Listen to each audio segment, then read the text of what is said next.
Hi, everybody. I'm Tony Bolton. I'm a GP and a consultant in addiction medicine in Melbourne, excuse me, and a research master's candidate at UNSW, hopefully not for too much longer. I'd also like to acknowledge that we're on unceded Kaurna land and thank Uncle Frank for welcoming us to his country. This research has been supported by the RACGP and the Australian government, and I have no other conflicts to declare. So time is short, so I'm just going to quickly run through what we did and then show you some quotes and talk about the kind of general themes that we got out of our participants. So we recruited a convenient sample of 14 GPs from the Sydney metropolitan region. We conducted semi-structured interviews in between August 2019 and February 2020. The kind of interview themes that we addressed during the interviews are there on the screen for you to read. But obviously we encouraged our participants to talk about the issues as widely as possible. And we analysed the data using through a framework analysis using Levesque's model of access to care. And I don't really have time to go through that, but anybody who wants to ask me about it can do afterwards. I'm also presenting at APSAD on Tuesday morning in a longer slot if you want to come and see that one. So our cohort is, when compared to the sort of Australian GP population, is a bit younger, more female, has spent less time in general practice. We did interview some international medical graduates, but they were all from English-speaking countries. And they were kind of spread across the Sydney Metro footprint. And one participant had worked rurally in the past. And they had a mixture of exposure levels to substance use and methamphetamine. So getting into the themes, I won't read the whole quote out, but you can read it while I'm talking there on the screen. So obviously stigma was identified by our participants as a significant barrier to care for people who regularly use methamphetamine. And unfortunately, as described by GP 13 here, there was quite a few examples of how we as practitioners had probably contributed to that in the way that we had behaved towards people who regularly use methamphetamine and the kind of language that we had used and things like that. But there were lots of other ways that stigma could act as a barrier to care. And our GPs also talked about the kind of issue of intersectionality. So people who regularly use methamphetamine are often members of groups that are subject to stigma in different ways.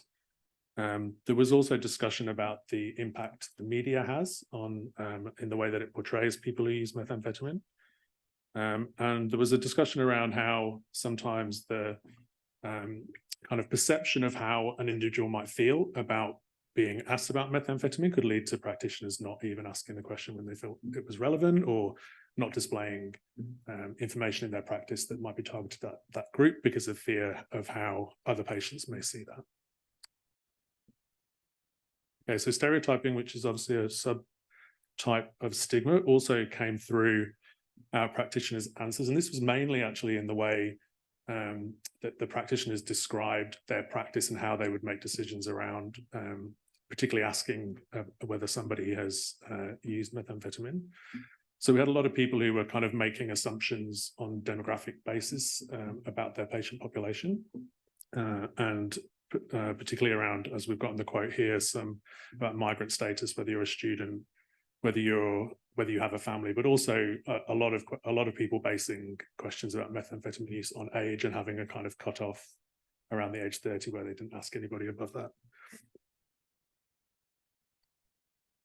Our practitioners, lots of them raised the issue of how you kind of create a safe space in your consult for people to disclose methamphetamine use and talk about stigmatized conditions and potentially traumatic experiences in the past. And a lot of them talked about the interpersonal skills that you need. So ensuring that you develop a rapport with your patient, using a non-judgmental attitude, being open to experiencing, to hearing about patients' experience. And as GP4 describes in this quote here, just being able to walk alongside somebody as they go through their experiences. There was also discussion of how it was important for this to be extended to the whole practice, so particularly reception, which is the first person the patient will obviously see, and making sure that the other practice staff are obviously doing the same thing. Next thing we're going to talk about is kind of flexibility in care. So this was identified as a significant enabler. And the quote on the screen there is about using longer appointments for people who use methamphetamine. So you've got time to get into that complexity. time to kind of make somebody feel comfortable to have that discussion. But also mentioned were things like having walk-in appointments for people who may present more acutely or in crisis, prioritizing people who you know are using methamphetamine and not leaving them in the waiting area for ages waiting, and using telehealth. And just noting that these interviews were conducted before COVID, so a lot of our GPs were already kind of unpaid in many circumstances, using telehealth to check in with people who they knew were going through something serious.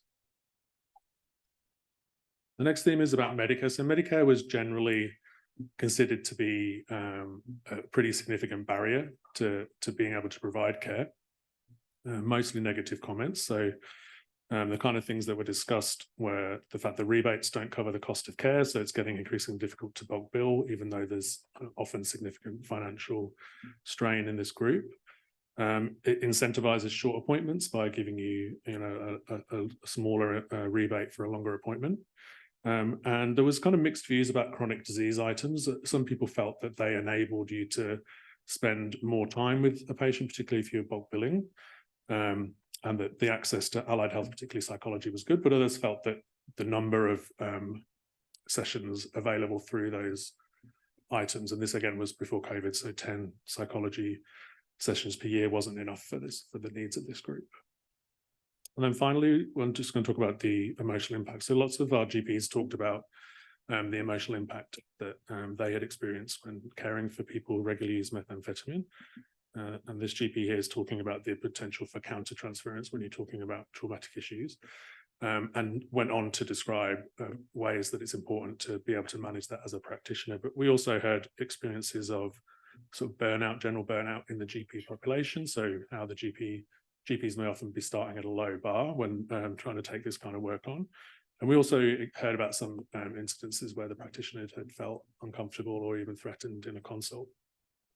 So there were lots of other themes that came out in the research and lots of other good quotes, but I think my time is nearly up here. So these are my references, which probably aren't even right because I've changed the presentation since I wrote them. But okay, thank you.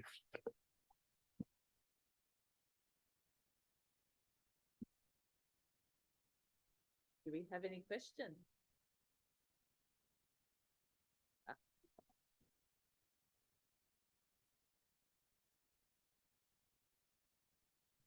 Just on the, I thought I was going to sneeze. Just on the subjects, obviously, of the stigma and stereotypes, I guess this might just be an unanswerable question, but is there, like, from this research, is there kind of further discussion on how to approach that, like regarding like education or training, or like what sort of is, I guess, going to come out of, obviously, like, a lot of the GPs are clearly having quite reflecting on their own language that they use, which is great. But then I guess what can we do from, like, what happens next? Yeah, great question. And we had a lot of really good suggestions from our GPs as well about the kind of education and training that was needed. It's worth saying that a lot of them were not aware of the resources that are available already. So we need to be kind of advertising what we've got much better. But there was, a lot of acknowledgement that by providing training and education and increasing information, you could also reduce stigma just through that process. There was talk about a lot of the good resources that are there, like the Australian Drug Foundation videos, like where you're hearing about somebody's story. But the other part of this project, hopefully next year, we'll go on to also interview people who regularly use methamphetamine. So we've got both sides of that story, and then hopefully from there we can make some good suggestions on how to make things better in the future. Anyone?